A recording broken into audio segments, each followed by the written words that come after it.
तो कानुपात्रा से जब पूछा गया कि तुम्हारा अंतिम इच्छा कुछ हो तो बताओ, तो उसने कहा, मैंने जीवन भर विठोबा के कीर्तन सुने हैं, जीवन भर विठोबा का केवल नाम सुना है, दर्शन नहीं किया।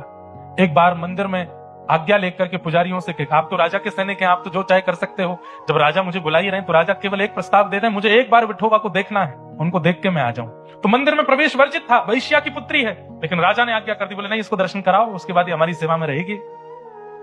तो पुजारी आदियों ने भी आज्ञा दे दी, मंदिर के द्वार खोल दिए और कानुपात्रा गई है पहली बार विठोबा के सामने, कमर पर हाथ धरे ठाकुर जी को आज तक केवल सुना है, लेकिन आज जैसे ही देखा,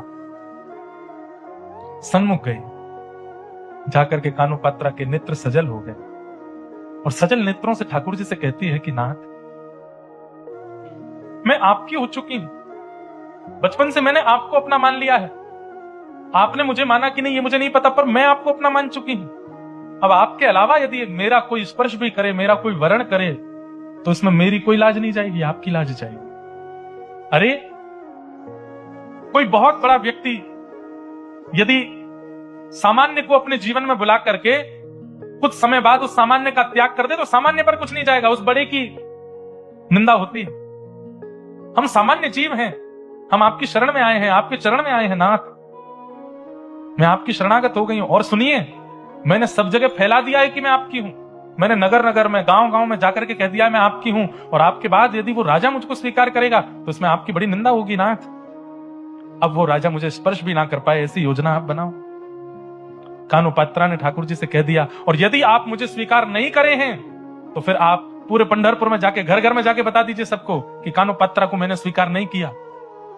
लेकिन नाथ, उसमें आपको बहुत श्रम होगा, इतने हजारों घरों में, हर घर में जा जाके आपको बोलना पड़ेगा कि कानुपात्रा मेरी नहीं है, कानुपात्रा मेरी नहीं है, इतनी हजार जगह जाकर के आप श्रमित होंगे। उससे अच्छा तो इस कानों को स्वीकार कर लीजिए ना। ये सामने खड़ी है, द्वार पर खड़ी है, आपके हाथों में हथकड़ियां, पैरों में बेड़ियां, सैनिक तलवार लेकर के खड़े हैं। कानुपात्रा हाथ जोड़ करके ठाकुर जी से कह रही है कि नाथ, मैं आपको मान चुकी हूं अपना, अब आप भी मुझे मान।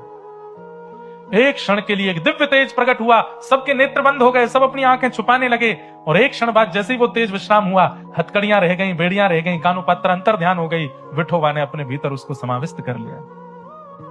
अंतर ध्यान हो गए, तन पड़ा रह गया वहीं पर और विलीन हो गई ठाकुर जी में।